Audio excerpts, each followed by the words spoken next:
Seguramente usted ha escuchado el dicho, pelea de tigre con burro amarrado, ¿cierto? Y lo que nos describe este dicho, pelea de tigre con burro amarrado, es un conflicto, una lucha, una pelea desigual entre un oponente muy poderoso y un oponente muy débil. Y es que solamente el dicho nos causa gracia porque nos trae a la imagen un tigre poderoso, ¿cierto? Merodeando un pobre burro que además no puede correr porque está amarrado. Obviamente, ¿quién va a ganar? ¿Quién es? Pues el tigre. El tigre. Y hoy vamos a estudiar una historia que ejemplifica este dicho. Solo que el tigre es el león de la tribu de Judá, que es Cristo, y el burro amarrado son los demonios. Bueno, hoy vamos a estudiar esta historia, que es la siguiente historia en el libro de Mateo, para poder entender la autoridad de Cristo sobre el reino sobrenatural. Vamos a Mateo capítulo 8, versículos del 28 al 34, para hacer lectura del texto que hoy vamos a estudiar. Dice así Mateo capítulo 8, versículos 28 al 34. Cuando llegó a la otra orilla, a la tierra de los Gadarenos, vinieron a su encuentro 2 endemoniados que salían de los sepulcros, feroces en gran manera, tanto que nadie podía pasar por aquel camino. Y clamaron diciendo, ¿qué tienes con nosotros, Jesús, Hijo de Dios? ¿Has venido acá para atormentarnos antes de tiempo? Estaba paciendo lejos de ellos un hato de muchos cerdos, y los demonios le rogaron diciendo, si nos echas fuera, permítenos ir a aquel hato de cerdos. Él les dijo, id. Y ellos salieron, y se fueron a aquel hato de cerdos. Y aquí todo el hato de cerdos se precipitó en el mar por un despeñadero y perecieron en las aguas. Y los que los apacentaban huyeron y viniendo a la ciudad contaron todas las cosas y lo que había pasado con los endemoniados. Y toda la ciudad salió al encuentro de Jesús y cuando le vieron, le rogaron que se fuera de sus contornos. Oremos. Señor, te damos gracias por este día. Gracias por tu palabra y porque tu palabra, Señor, revela quién eres tú, Cristo. Y gracias porque en esta historia podemos ver tu poder, tu omnipotencia sobre el reino sobrenatural. Ayúdanos a entenderla como tú la quisiste que la entendiéramos para poder practicarla como tú quieres que hoy la practiquemos. Te alabamos y te bendecimos, Señor, y en tu nombre hemos orado. Amén. Hoy vamos a estudiar el 5º milagro en esta serie de 9 milagros en los capítulos 8 y 9 de Mateo que certifican a Cristo como Rey. Mientras que en el anterior milagro el Señor mostró el poder de Jesús sobre el mundo sobrenatural, sobre el mundo natural. Ahora el Señor va a mostrar su poder sobre el reino sobrenatural, ya que quien reprende la tormenta es también capaz de reprender a las fuerzas demoníacas. A diferencia del primer registro en el versículo 16 de Mateo capítulo 8, cuando el Señor libera a muchos atormentados por demonios y estos son sanados de sus enfermedades, esta es la primera descripción detallada de un encuentro de Jesús con endemoniados. Y estos versículos nos muestran que aunque los demonios tienen algo de poder, Cristo no solo es mucho más poderoso, sino que la realidad es que no existe una guerra espiritual contra Satanás y sus demonios como a veces hemos creído. Y esto porque cuando hablamos de una guerra, nos referimos a la lucha de 2 bandos con poder para hacerse daño el uno al otro. Eso es lo que sería una breve definición de lo que es una guerra.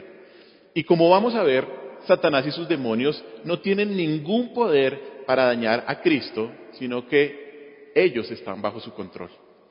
Entender esto es muy importante, porque hoy en día se ha distorsionado lo que es la verdadera lucha espiritual del creyente y se cree en un conflicto con Satanás y sus demonios tipo película de terror, tipo Hollywood.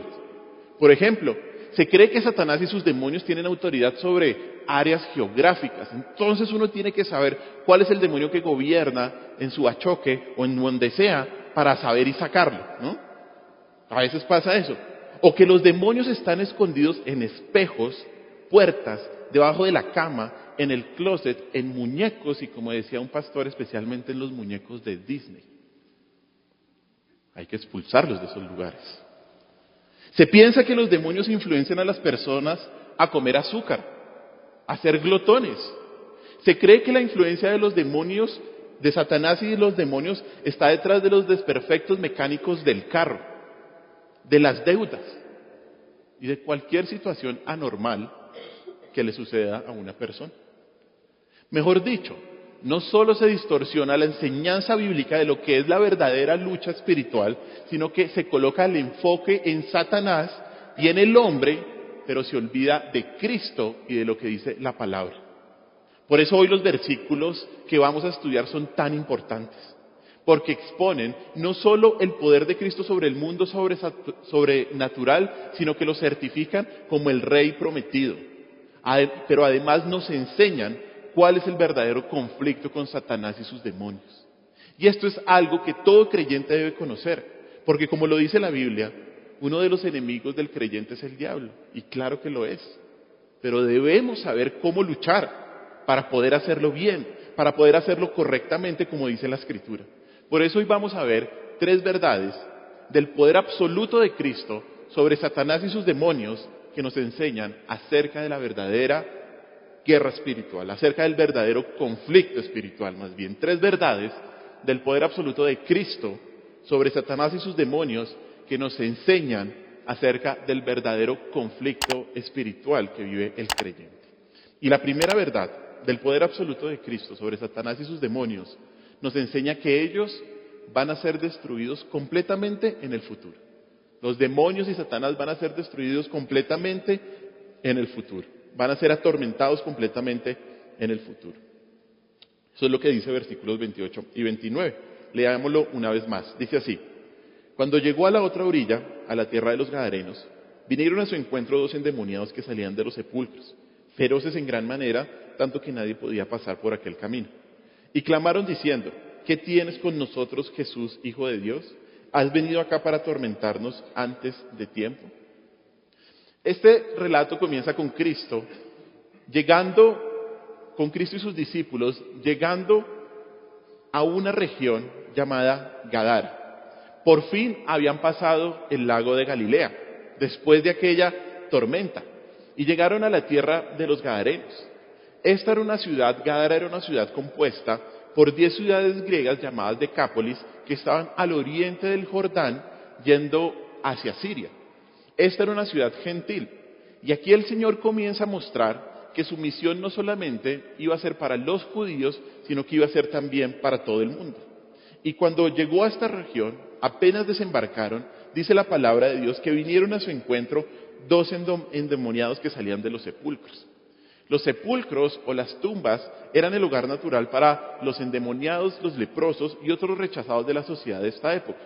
Estos sepulcros de los cuales Mateo habla en este versículo eran grandes cuevas que tenían varios compartimientos en donde las personas ricas enterraban a sus familiares por generaciones. Y esto hacía que las entradas a estas cuevas estuviera libre y proveyera refugio a este tipo de desplazados de la sociedad. Según el relato, se le acercan a Jesús 2 endemoniados. ¿Qué son los endemoniados? Son personas que están atormentadas o poseídas por demonios. Los demonios eran originalmente ángeles creados como seres espirituales, con una naturaleza moral e intelectual, pero debido a su rebeldía con Satanás, cayeron de su lugar exaltado en los cielos y ahora, y en ese entonces, se empezaron a oponerse a Dios y a su creación, en todo sentido. Y estos 2 endemoniados eran, dice el versículo, feroces en gran manera. Feroces en gran manera.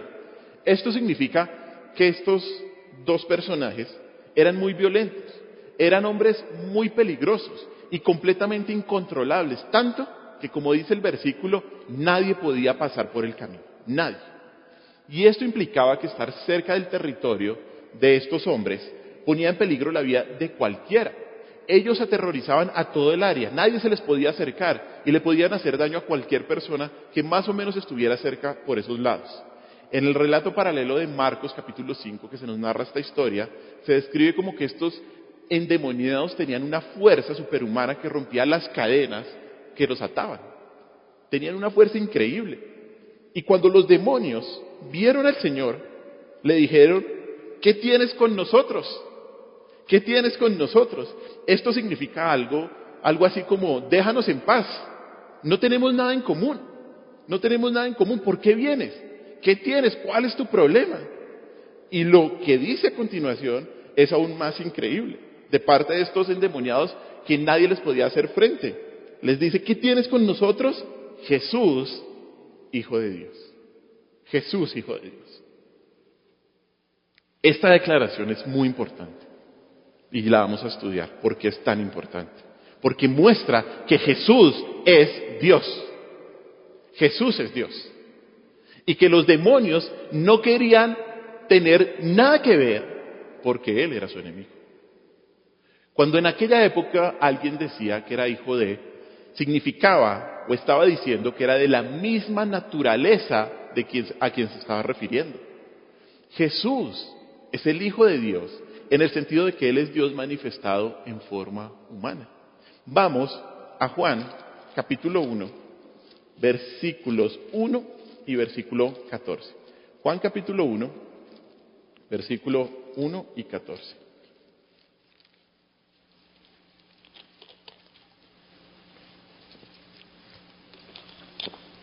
Dice así Juan capítulo 1, versículos 1 y 14. Dice así: en el principio era el Verbo, y el Verbo era con Dios, y el Verbo era ¿qué? ¿Quién es el Verbo ahí? Cristo, ¿cierto? Después viene toda la descripción, y llegue usted hasta el versículo 14. Y aquel Verbo fue hecho carne, y habitó entre nosotros, y vimos su gloria, gloria como la del unigénito del Padre, lleno de gracia y verdad, ¿no? Jesús era de la misma naturaleza de Dios. Jesús era Dios. Jesús se hizo hombre, pero nunca dejó de ser Dios. Y uno de los lugares donde más nos damos cuenta que esta declaración, Hijo de Dios, significa que Jesús era Dios, es en el juicio del Señor. Vaya conmigo ahora a Mateo capítulo 26, versículos del 63 al 65. Mateo capítulo 26, versículos 63 al 65. Aquí están en el juicio del Señor. Jesús está ante el concilio. Jesús está siendo acusado injustamente. Y mire lo que dice en Mateo 26, 63 al 65. Dice así: mas Jesús callaba. Entonces, versículo 63 dice: el sumo sacerdote le dijo: te conjuro por el Dios viviente, que nos digas si eres tú el Cristo, el Hijo de Dios. Jesús le dijo: tú lo has dicho. El Cristo, el Hijo de Dios, tú lo has dicho. Y además os digo que desde ahora veréis al Hijo del Hombre sentado a la diestra del poder de Dios y viniendo en las nubes del cielo. Y mire la reacción en el 65 de estos hombres. Entonces el sumo sacerdote rasgó sus vestiduras diciendo: ha blasfemado. ¿Qué más necesidad tenemos de testigos? He aquí ahora mismo habéis oído de su blasfemia. Y el 66, ¿qué os parece? Y respondiendo ellos dijeron: es reo de muerte. ¿Por qué razón ellos dijeron que Jesús era reo de muerte? Porque se estaba igualando a Dios. Porque esa declaración de ser hijo de Dios significaba que era Dios. Los líderes judíos respondieron ante la declaración del Señor acusando a Jesús de blasfemia, porque entendieron exactamente lo que Jesús quería decir con la frase Hijo de Dios. Él estaba diciendo que era Dios, y por eso los líderes judíos exigieron la muerte del Señor. No hay duda, hermanos, no hay duda que la Biblia declara que Jesús es Dios. Jesús es Dios. Lo hemos visto en Mateo hasta ahora. En primer lugar, en la boca de los ángeles. Cuando en la concepción de María, los ángeles le dicen que el ser que iba a concebir era por el Espíritu Santo y era santo. Iba a ser llamado como Emmanuel, Dios con nosotros. Luego lo vemos en el bautismo del Señor Jesús, cuando la voz del cielo, del Padre, dice: este es mi Hijo amado. Eso es una declaración de que Él es Dios. Y lo vemos ahora en la declaración de sus enemigos, que lo reconocen como verdadero Dios. Los demonios reconocieron la absoluta autoridad de Jesús como Dios y se dieron cuenta que ya tenían la batalla perdida. Ya la tenían perdida. Mire, aquellos que dicen que Jesús no es Dios solo muestran su ignorancia bíblica. Bueno, solo muestran su ignorancia bíblica y no pueden llamarse cristianos. Esto es una doctrina fundamental del cristianismo. Esto es una doctrina clara de la palabra de Dios. Por eso, ni los unitarios, ni los mormones, ni los testigos de Jehová son verdaderas iglesias. Porque ellos niegan la deidad de Cristo. La niegan. Y si alguien niega la deidad de Cristo, ya perdió. Es algo que nosotros no podemos permitir. No podemos decir, bueno, sí, no. Jesús es Dios. 2 versículos más que demuestran esto en el Nuevo Testamento. A pesar de o además de los que ya les di. Romanos capítulo 9, versículo 5. Romanos capítulo 9, versículo 5.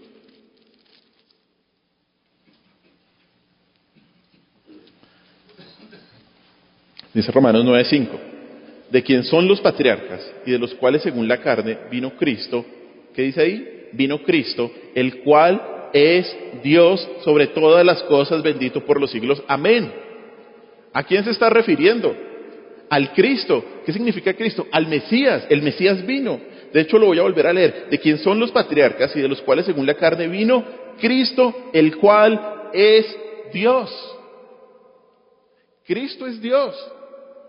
Y mire Tito, vaya más adelante, pase ahí las páginas y llegue a Tito, después de Gálatas, después de Efesios, después de Timoteo, llega a Tito. Tito capítulo 2, versículo 13. Tito capítulo 2, versículo 13. Dice así, Tito 2:13, aguardando la esperanza bienaventurada y la manifestación gloriosa de nuestro gran Dios y Salvador, ¿quién? Jesucristo. Jesucristo. Mire, Jesús es Dios. No se deje desviar, no se deje engañar de muchos grupos como los que mencioné o otros, algunos mesiánicos, de estos que creen que hay que volver a los ritos del Antiguo Testamento. Muchos de ellos piensan que Jesús no es Dios. Mucho cuidado, esto es una doctrina fundamental de la palabra del Señor, que no negociamos. Jesús es Dios. Es tan Dios que sus enemigos reconocieron que era Dios. Ellos reconocieron, es que mire la historia ahí en Mateo, ellos reconocieron que aquel que había estado en el cielo por toda la eternidad lleno de gloria, había bajado a la tierra en forma humana. Y por eso dicen, ¿has venido acá para atormentarnos antes de tiempo? Interesante, ¿no? Estos reconocieron. ¿En qué momento habían visto estos gadarenos al Señor? Nunca antes. Pero los demonios reconocieron que esa persona en cuerpo humano era el Dios eterno. Era el Dios eterno. Y le dicen eso. ¿Has venido acá para atormentarnos antes de tiempo? Y aquí los demonios indican un evento futuro, en donde ellos iban a ser atormentados o castigados.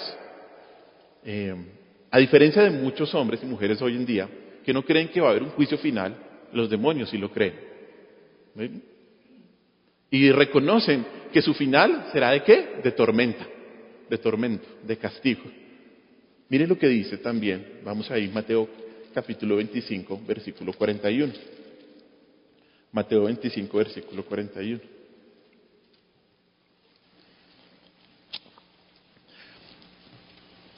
Y todo esto es un discurso del Señor hablando de los últimos tiempos. Dice así Mateo 25, 41. Entonces dirá también a los de la izquierda, apartados de mí, malditos, al fuego eterno, preparado para el diablo y sus ángeles. O sea, los demonios. Ahí está. En ese momento, y a ese momento, el que está hablando el Señor Jesús en Mateo 25 es al que se referían estos endemoniados ahí en Mateo capítulo 8. Por eso ellos le dicen, ¿has llegado para atormentarnos antes de tiempo? Y lo interesante es que los mismos demonios saben que quien dictará sentencia es Jesús. Ellos saben que su destino descansa en las manos de Jesús, que también es juez y que también es una muestra más de que es Dios. Porque lo único que puede ser el juez es Dios. Miren, hermanos, estos versículos iniciales de Mateo capítulo 8 son una declaración maravillosa de quién es Jesús. Son una declaración maravillosa de su poder absoluto sobre Satanás y sobre los demonios. Un día, el Señor derrotará a Satanás, arrojándolo al lago de fuego, donde será torturado día y noche para siempre. Un día Cristo será exaltado y derrotará a sus enemigos completamente. Y tal vez te preguntarás, lo que todo niño se pregunta, y a veces le hace esas preguntas a sus padres es, ¿y por qué Dios no acaba con Satanás ya? ¿No? ¿Por qué? Bueno, quizás nunca podamos saber esa respuesta de este lado de la eternidad, porque la Biblia no lo dice, no lo dice. Pero sí sabemos en primer lugar que Dios es absolutamente soberano sobre toda la creación, y eso incluye a Satanás. Pero también sabemos que cualquiera que sea el plan de Dios, que cualquiera que sea el plan que Dios haya planeado para Satanás, eso traerá mayor gloria a él. ¿Por qué en este momento, por qué no lo hizo antes, no acabó totalmente con Satanás? La respuesta bíblica es esta. Porque la derrota final de Satanás en el lago de fuego va a traer mucha mayor gloria a Cristo. Saber que el conflicto, no la guerra con Satanás y sus demonios, tiene un final de derrota para ellos, además debe librarte de cualquier tipo de ansiedad y miedo en contra de su influencia sobre tu vida. Bueno, no hay que tener miedo, no hay que tener ansiedad, no hay que tener preocupación de muchas mentiras que tal vez hemos escuchado en el pasado. El final de Satanás es una horrenda derrota y por eso no tienes nada de qué preocuparte, nada, nada. Cristo ya tiene asegurada la victoria. Pero lo que sí debes hacer es saber cómo actúa Satanás en el presente, que es nuestro segundo punto. Nuestro segundo punto. La segunda verdad del poder absoluto de Cristo sobre Satanás y sus demonios nos enseña que ellos están bajo el control de Cristo en el presente. Ellos están bajo el control de Cristo en el presente. Leamos los versículos del 30 al 32. Mateo capítulo 8, del 30 al 32. Dice así: estaba paciendo lejos de ellos un hato de muchos cerdos, y los demonios le rogaron diciendo: si nos echas fuera, permítenos ir a aquel hato de cerdos. Él les dijo: id. Y ellos salieron y se fueron a aquel hato de cerdos. Y aquí todo el hato de cerdos se precipitó en el mar por un despeñadero y perecieron en las aguas.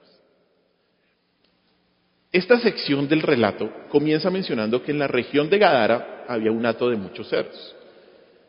La presencia de estos cerdos, de estos animales que eran inmundos para los judíos, nos confirma que el Señor Jesús estaba en una tierra gentil. Y los demonios, al percatarse de la presencia de este hato de cerdos, le piden que por favor los lleve allá. De hecho, le ruegan, le dicen al Señor, le dicen: si nos echas fuera, permítenos ir a aquel hato de cerdos. Interesante, ¿no? Una vez más, los demonios reconocen la deidad de Jesús al rogarle a Él, al implorarle a Él. Y los demonios dieron por sentado que Jesús no les iba a permitir estar más en el cuerpo de estos hombres. Y por eso le pidieron permiso al Señor para ir donde estos cerdos. Note que los demonios ni siquiera pueden afligir a los cerdos sin permiso de Dios. Interesante, ¿no? Ni siquiera pueden afligir a los cerdos sin permiso de Dios. Ellos sabían que su supervivencia estaba bajo el control de Cristo. Ellos no tenían poder de decisión, no lo tenían. Tertuliano, el padre de la iglesia en el siglo II, escribió esto que es bien interesante. Dijo esto, de este versículo: y si una legión de demonios no tenía poder sobre una manada de cerdos, mucho menos lo tendrá sobre el rebaño de ovejas de Cristo. Lindo, ¿no? Y si una legión de demonios no tenía poder sobre una manada de cerdos, mucho menos lo tendrá sobre el rebaño de ovejas de Cristo. Si usted ve en su Biblia, hasta este momento, el Señor no ha hablado absolutamente nada. Todo ha sido una narración de Mateo. Hasta este momento, el Señor no ha dicho nada. Y de hecho, lo único que menciona en todo el relato lo dice a continuación. Y aquí, Mateo lo que busca es presentar la autoridad del Señor Jesús con mucha fuerza. Porque Él solo necesita decir la palabra ¿qué? Id. Y los demonios instantáneamente se fueron. Tal vez usted tiene una Biblia de esas que resaltan el color rojo de las palabras de Jesús. Y si usted lo ve, solamente está esa pequeña palabrita en todo el relato de lo que dice el Señor Jesús. Y esto es increíble, porque el Señor solo necesitó decir esta pequeña palabrita para mostrar su increíble poder. Mire, como dijimos anteriormente, en aquella época, muy parecido a lo que pasa hoy en día, habían exorcistas ambulantes. Y estos exorcistas ambulantes se distinguían porque parloteaban, usaban varios encantamientos para expulsar los demonios. Pero como vemos en esta historia, no es así con el Señor Jesús, quien demuestra su poder sobre el mundo sobrenatural solo con una palabra. Y el relato continúa indicando que los demonios, dice ahí el versículo, salieron y se fueron a aquel hato de cerdos, y aquí todo el hato de cerdos se precipitó en el mar por un despeñadero y perecieron en las aguas. La influencia de los demonios en los cerdos hizo que ellos se tiraran por un abismo y se ahogaran. Según el relato de Marcos, capítulo 5, versículo 13, eran más o menos 2000 cerdos. Algunos dicen, algunos animalistas, dicen que fue cruel que Jesús permitiera que los demonios mataran a estos pobres cerdos, que cómo es posible.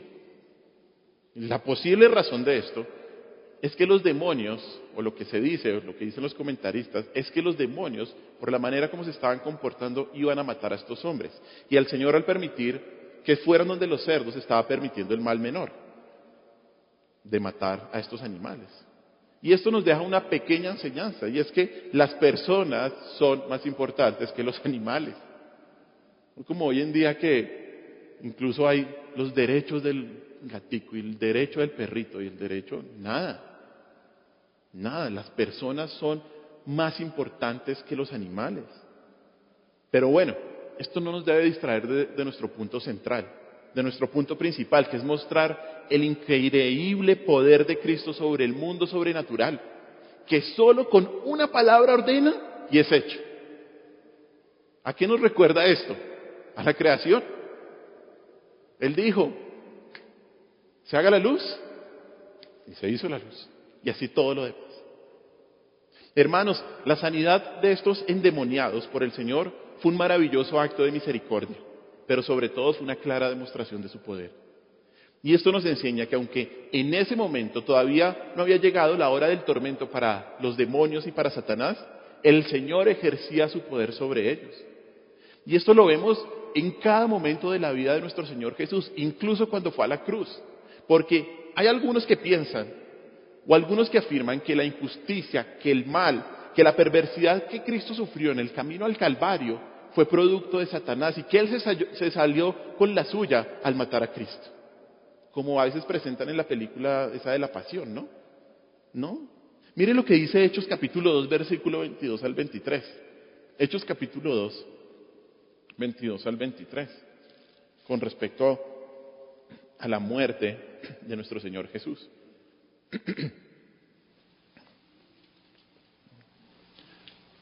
Varones israelitas, oíd estas palabras. Jesús Nazareno, varón aprobado por Dios entre vosotros, con las maravillas, prodigios y señales que Dios hizo entre vosotros por medio de él, como vosotros mismos sabéis, versículo 23, a este entregado, por el determinado consejo y anticipado conocimiento de Dios, prendisteis y matasteis por manos de inicuos crucificándole. Es increíble este pasaje, porque todo lo que sucedió en la muerte, en la crucifixión de Jesús, fue determinado por el consejo y el anticipado conocimiento ¿de quién?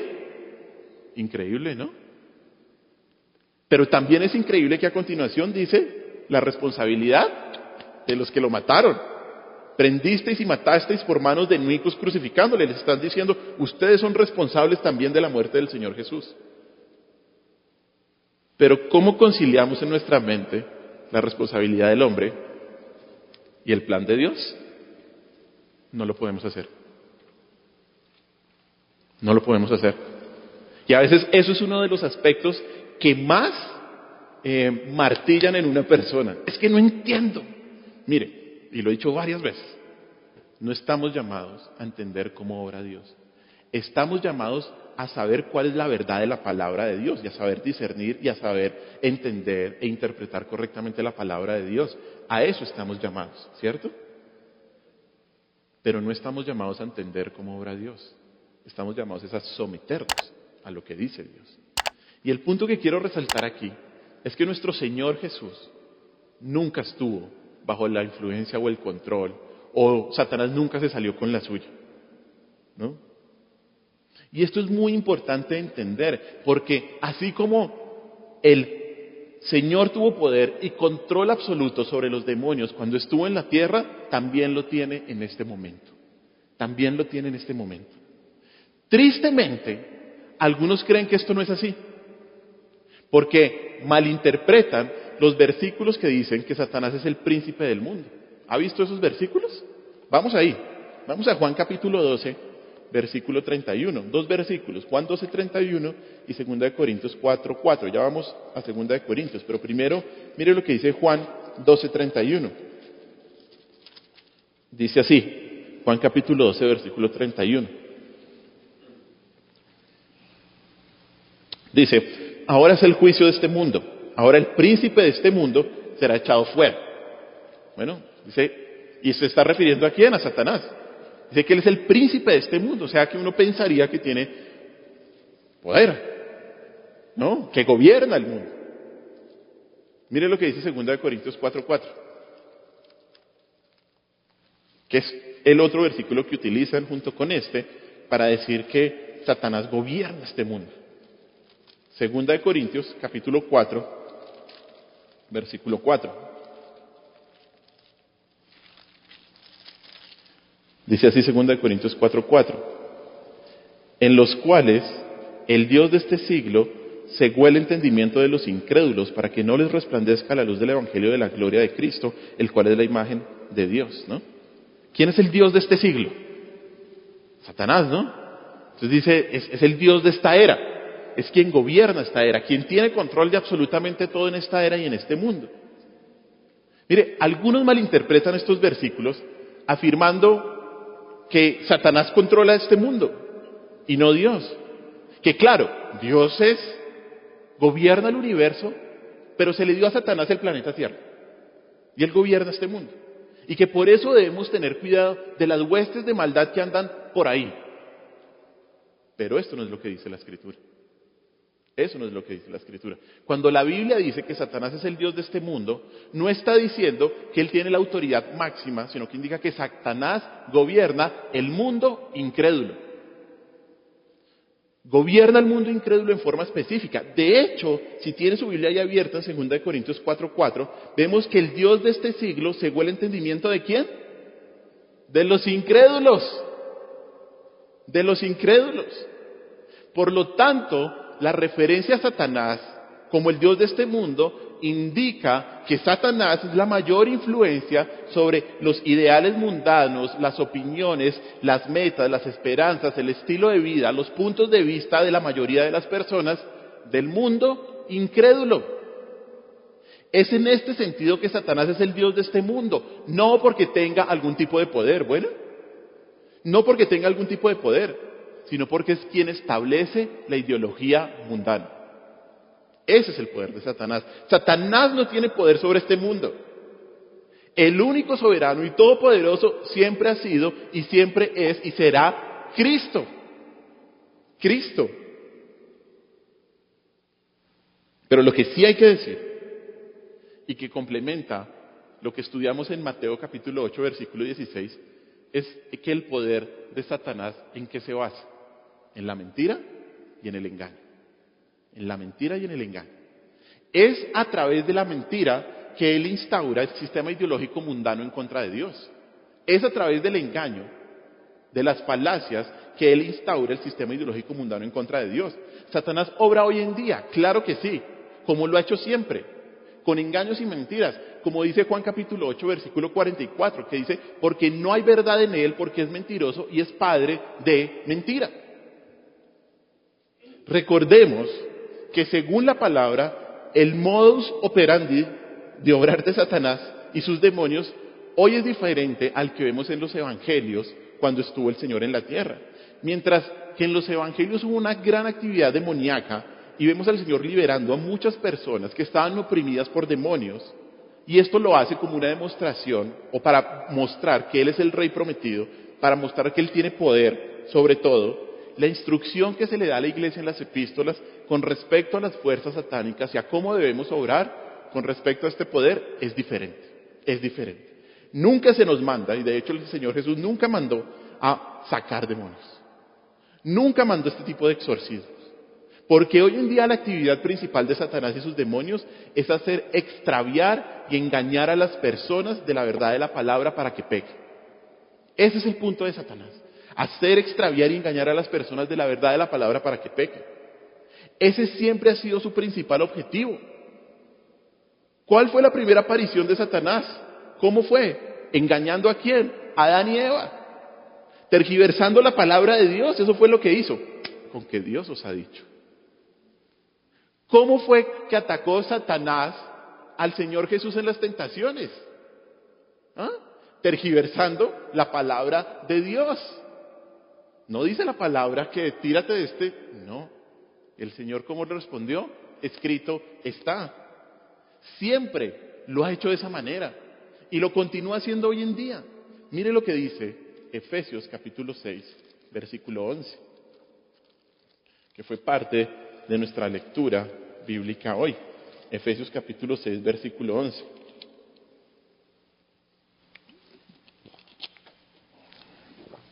Dice así: vestidos de toda la armadura de Dios para que podáis estar firmes contra las acechanzas del diablo. Esa palabra acechanzas es muy importante de entender, porque en el original, en el griego, tiene la noción de astucia, de engaño, de treta, de artimaña. Y cuando aquí el versículo dice estar firmes contra las acechanzas del diablo, significa que debemos estar firmes contra los engaños, contra la manipulación de Satanás, contra la tergiversación de la verdad que él produce, que él busca para engañar a alguien.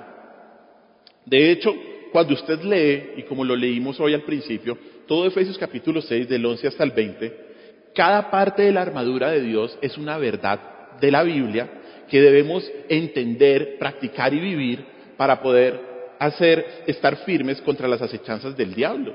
Por eso es que debemos estar atentos a esos engaños, a esas acechanzas. De hecho, la misma palabra en griego, pero la traducen diferente, está en 2 Corintios 2:11 para referirse a las maquinaciones de Satanás. Mire lo que dice 2 Corintios capítulo 2, versículo 11. Allá a la izquierda de Efesios, un par de libritos a la izquierda. 2 Corintios capítulo 2, versículo 11. Mire lo que dice. Dice así: para que Satanás no gane ventaja alguna sobre nosotros, pues no ignoramos sus maquinaciones. Esa palabra maquinaciones es exactamente que la palabra acechanzas, tretas, engaños, mentiras. En el mundo, Satanás va a tratar de que se niegue a Dios y su palabra, siempre. Satanás va a encarcelar a la gente al influenciarlos con los engaños de las filosofías del mundo, de la educación, del comercio, de las ideologías, de la política. ¿No recuerda? Hace poquito estuvimos firmando eso aquí en la iglesia. Esta ley 170-270 de los inconvertibles, horrible. Y pues si uno pasa una ley en el gobierno es porque uno piensa que es buena. No, la gente piensa que es, bueno, uno piensa que no es mala. Y la gente piensa que esto es buenísimo. Que le quitan la autoridad a un papá y le permiten al niño decir lo que sea, o convertirse o cambiar de género. ¿Qué es esto? ¿Esto viene de dónde? Del diablo. De Satanás, que quiere matar a los niños. ¿Y qué es lo que se celebra socialmente este mes? El mes del orgullo gay. ¿De dónde viene eso? Entonces hay que ser inclusivos, hay que ser... ¿Qué es eso? ¿Eso viene de dónde? De Satanás. El aborto, ideologías de género, todo este tipo de cosas. ¿De dónde viene? De Satanás. Del engaño de pensar que eso es bueno. ¿No? Pensamientos, ideas, especulaciones. Las falsas religiones del mundo están bajo el control de Satanás, las sectas. Todo eso han surgido de las mentiras y los engaños que buscan promover un mundo que rechace a Dios y a la palabra de Dios. Ese es el engaño de Satanás.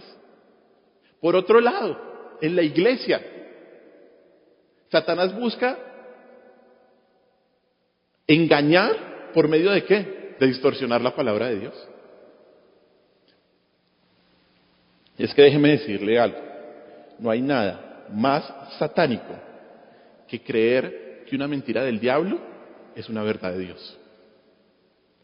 No hay nada más satánico que creer que una mentira del diablo es una verdad de Dios. No hay nada más diabólico que alguien que se pare en un púlpito a distorsionar la palabra de Dios y malinterpretar la Escritura. No hay nada más diabólico que eso. Que yo estuviera hablando de parte de Dios y diciendo mentiras, eso sí que es satánico. Por ejemplo, el engaño de Satanás hace que se nieguen las verdades fundamentales de la fe, como la que hablamos ahora, como la divinidad de Cristo, como que Cristo es Dios. Hace que se niegue la Trinidad, hace que se nieguen muchas verdades fundamentales, como la soberanía de Dios, que Dios tiene el control, como la autoridad, la suficiencia y la inerrancia de la Escritura. No, es que la Escritura se equivoca.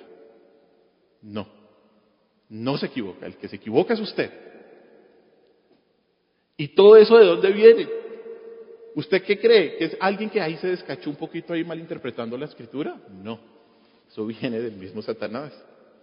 También el engaño de Satanás le hace creer a la gente que puede vivir una vida de pecado y que, tranquilo, Dios entiende.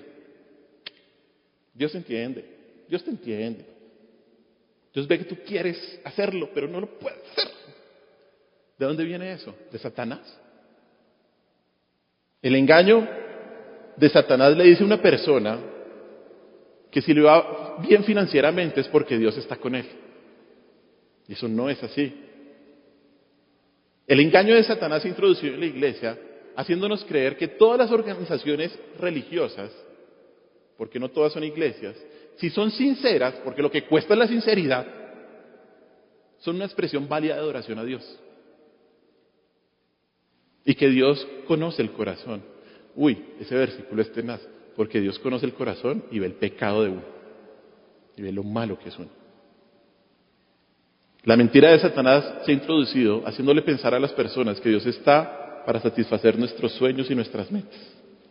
Todo esto y muchos otros engaños llevan a las personas para que actúen en desobediencia a la voluntad de Dios, haciéndoles pensar, y escuche bien esto, haciéndoles pensar que son creyentes cuando no lo son. Y ese es el peor engaño de Satanás. Que una persona que haya estado en la iglesia piense que es creyente y le haga creer que es creyente cuando no lo es. Ese es el peor engaño y el peor acto diabólico y satánico que el diablo puede hacer con alguien. Hacerle creer que está bien cuando no lo está. Hacerle creer que es cristiano cuando no lo es. Hermanos, el engaño es la manera como Satanás obra hoy. Pero si algo debemos saber es que el poder absoluto de Cristo sobre Satanás y sus demonios se manifiesta en el presente a través de ¿qué? De la verdad de la palabra.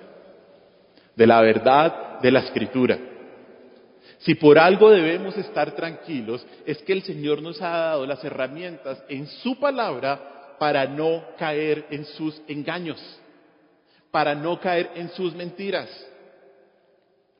¿Qué es la palabra? La espada del Espíritu que nos equipa contra las artimañas del diablo. ¿Qué dice Efesios capítulo 6? Una vez más vamos ahí, versículo 11, y luego vamos al versículo 17. Efesios 6, 11, 17. Una vez más, dice versículo 11, vestidos de toda la armadura de Dios para que podáis estar firmes contra las acechanzas del diablo.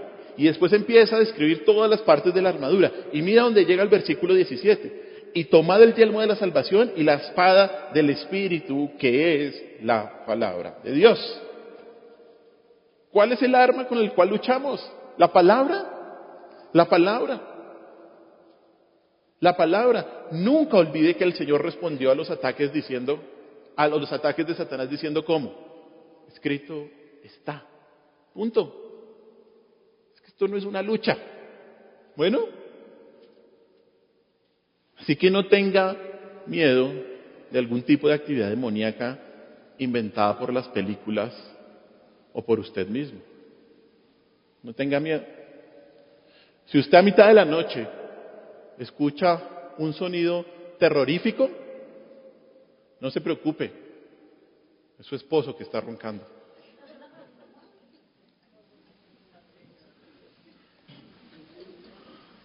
Bueno, tranquilo. Dios controla todo, hermanos. Dios es soberano. Recuerde algo muy importante. Esto es muy importante para todo lo que tiene que ver con el cristianismo, obviamente. Mire, quien define la realidad, ¿quién es? La palabra, no usted. Quien define la verdad, quien define la realidad de este mundo, es la palabra de Dios. Por lo tanto, vivimos, luchamos, actuamos según lo que la palabra dice, no lo que nuestras cabecitas locas piensan, o lo que el mundo cree. Si la palabra no lo dice, yo no lo creo. ¿Bueno? Pero pastor, es que me pasó una fuerza por allá y en un espejo. A ver, miremos si así obra Satanás. ¿Y qué dice la Biblia? Que así no obra Satanás. ¿Listo? Y ahí se acabó la consejería. Rápido. No tengamos miedo de algún tipo de actividad demoníaca inventada por películas o por nosotros mismos. El Señor controla a Satanás y ellos no obran por fuera de la soberanía divina. Estemos atentos al engaño del diablo, al engaño que nos desanima, a las disciplinas espirituales, al engaño que nos hace creer mentiras de la palabra de Dios, al engaño que nos hace dudar de las promesas de Dios, de confiar, de amar, de buscar más a Dios. Estemos atentos a ese engaño. Bueno, y crezcamos en el conocimiento de la palabra para que el poder de la verdad de Cristo se manifieste en nuestras vidas. Siempre, siempre. Ese es nuestro segundo punto. Y nuestro tercer y último punto, o nuestra tercera verdad sobre el poder de Cristo y los demonios, es que aunque Cristo tiene poder absoluto sobre Satanás y los demonios, esto no garantiza que una persona vaya a Cristo. Aunque Cristo tiene poder absoluto sobre Satanás y sus demonios, esto no garantiza que una persona vaya a Cristo. Mire lo que dice el versículo 33 y 33 y 34. Y los que los apacentaban huyeron, y viniendo a la ciudad contaron todas las cosas y lo que había pasado con los endemoniados. Y toda la ciudad salió al encuentro de Jesús, y cuando le vieron, le rogaron que se fuera de sus contornos. El final de este milagro no es el que se esperaría. Como el final, recuerda, de estos dos hombres que le dijeron al Señor que lo querían seguir, que se quedaron a la orilla del lago. Tampoco es el final que esperaríamos, porque aquellos que estaban cuidando a los cerdos salieron corriendo, luego de ver el milagro del Señor Jesús, a contarle a toda la ciudad lo que había pasado. Y en vez de salir al encuentro de Jesús, maravillados por el milagro que había ocurrido, maravillados porque estos hombres ya no se hacían daño a sí mismos ni le hacían daño a los demás, dicen, le rogaron que se fuera de sus contornos. ¿Cómo es posible esto? ¿Cómo es posible que la ciudad, luego de ver cómo estos hombres habían sido liberados de una presión tan diabólica que amenazaba sus vidas, le piden a quien los liberó que se fuera? ¿Cómo es posible? Según el relato de Lucas, y ya vamos a ir allá, los que habían sido liberados estaban tranquilos. Estaban sentados a los pies de Jesús, pero los habitantes de la ciudad estaban alborotados. Mire Lucas capítulo 8, versículos 34 al 37. Lucas capítulo 8, versículos 34 al 37.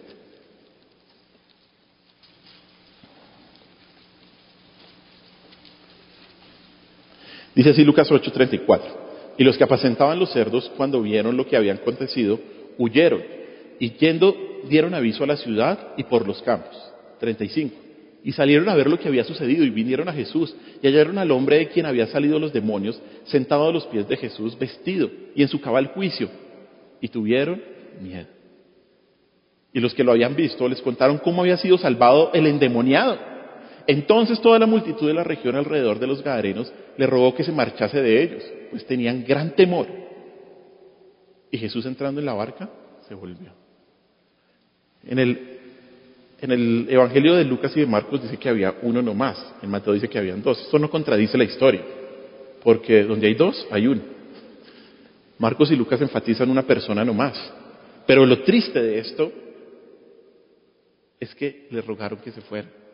Y el miedo que en Lucas se describe que tuvieron los habitantes no era un temor santo y reverente de Dios, no, sino era más bien un miedo tipo de, este es como un hechicero que va a hacer que perdamos todos nuestros cerdos, todas las ganancias, porque seguramente los cerdos, que eran más o menos 2000, eran el sustento de esta ciudad. Y como vemos en esta historia, ellos hubieran preferido que 2 de sus conciudadanos siguieran atormentados física y mentalmente por demonios que perder los cerdos que les representaban dinero. Esto es lo que estamos viendo acá.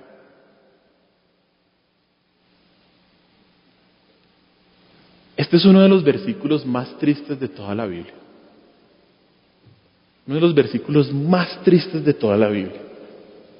Si hubiera esperado que las personas que vieron el milagro, que sabían quiénes eran estos hombres, le pidieron a Jesús que se quedara en la región, que sanara a otros que estaban enfermos y afligidos.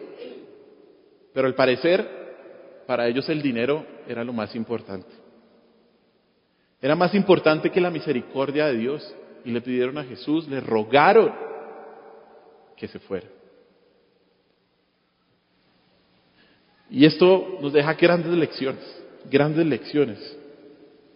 Una de ellas es cuán poco valor tienen las riquezas temporales para Dios, ¿cierto? No importa. Cuán poco valor tienen las riquezas temporales a los ojos de Dios. Pero también nos enseña la triste realidad de que muchas veces los hombres pasan por encima de cualquier persona por dinero. Qué triste, ¿no? ¿No lo hemos visto? Tal vez en familias, en nuestras propias familias. Cómo el dinero hace cometer hasta crímenes, herencias y todo este tipo de cosas. Pero lo más triste de todo es que estos ciudadanos de Gadara despreciaron al ser más elevado del universo y prefirieron el dinero. Preferían poseer cerdos que acogerse a la gracia del Cordero de Dios y del Salvador de los pecadores. Y esto es un resumen y es en esencia la historia de la humanidad, que rehúsan a Jesús porque prefieren cerdos. La respuesta de estos ciudadanos ilustra trágicamente el poder del pecado sobre los incrédulos. Los ciega la verdad, les hace odiarla, les hace rechazar toda evidencia de ella. Se aferran obstinadamente a esa falsa ilusión de bienestar, porque los domina el amor a la iniquidad, el amor al pecado, y rechazan a Cristo. Si eres como uno de estos ciudadanos, estás escogiendo a los cerdos de esta vida y rechazando a quien puede salvarte de todo aquello que te hace daño y que te encadena, como estuvieron estos 2 endemoniados. Ellos consideraron a Jesús como alguien que se interponía entre ellos y sus ganancias. Y solo querían deshacerse de él. Esto no puede ser, hay que sacarlo rapidito. Cuando la gente se preocupa más por la seguridad de los cerdos de esta vida que por la salvación de las almas, sabemos que sus prioridades están al revés. Si los dueños de los cerdos hubieran aceptado al Señor Jesús, hubieran tenido un tesoro inestimable, a la perla de gran precio por la cual podemos vender todas nuestras ganancias, todo nuestro campo. Pero ¿qué hicieron estos hombres? Solo vieron pérdidas, solo vieron ganancias temporales y cómo Jesús estaba perjudicando su negocio. Y los hombres han seguido este procedimiento a través de los siglos. Cuando Cristo interfiere con tu beneficio personal, generalmente le ruegas que se vaya. Muchas veces ha pasado esto. Cuando Cristo interfiere con tu beneficio personal, usualmente los hombres le ruegan que se vaya. Usualmente los hombres no aceptan su voluntad. ¿Será que usted se parece a uno de estos aldeanos de Gadara? ¿Será que usted ha preferido su beneficio personal, cualquiera que sea, a Cristo? Si usted sabe cuál es la voluntad de Dios, pero no la hace, es como si prefiriera los cerdos de esta vida.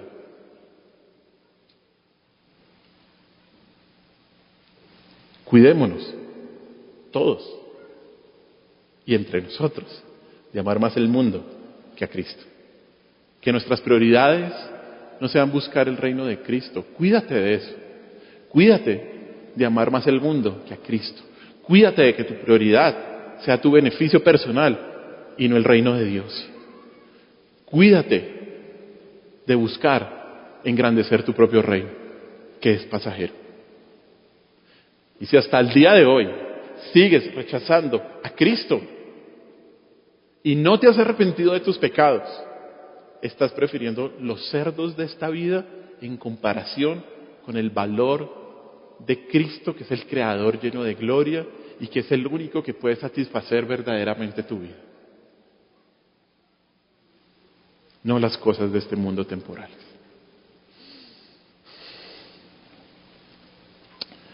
Hermanos, Cristo tiene autoridad sobre todo.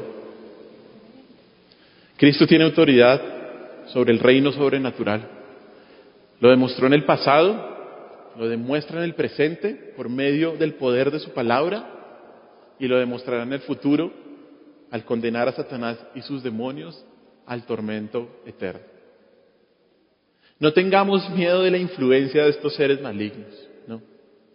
Más bien, crezcamos en el conocimiento de la palabra de Dios para discernir el engaño de Satanás que nos presenta en todo momento y en cada área de nuestra vida, y así nunca preferir los cerdos de esta vida en vez de nuestro precioso Salvador. Cristo lo vale todo. Cristo es la perla de gran precio, hermanos. Él demostró su poder y lo demuestra hoy en día trayendo a pecadores como nosotros a sus pies. Y eso es muestra suficiente de su poder sobrenatural. Bueno, oremos. Señor, te damos gracias por este día. Gracias por tu amor, por tu misericordia. Gracias, Señor, por tu bondad sobre nosotros.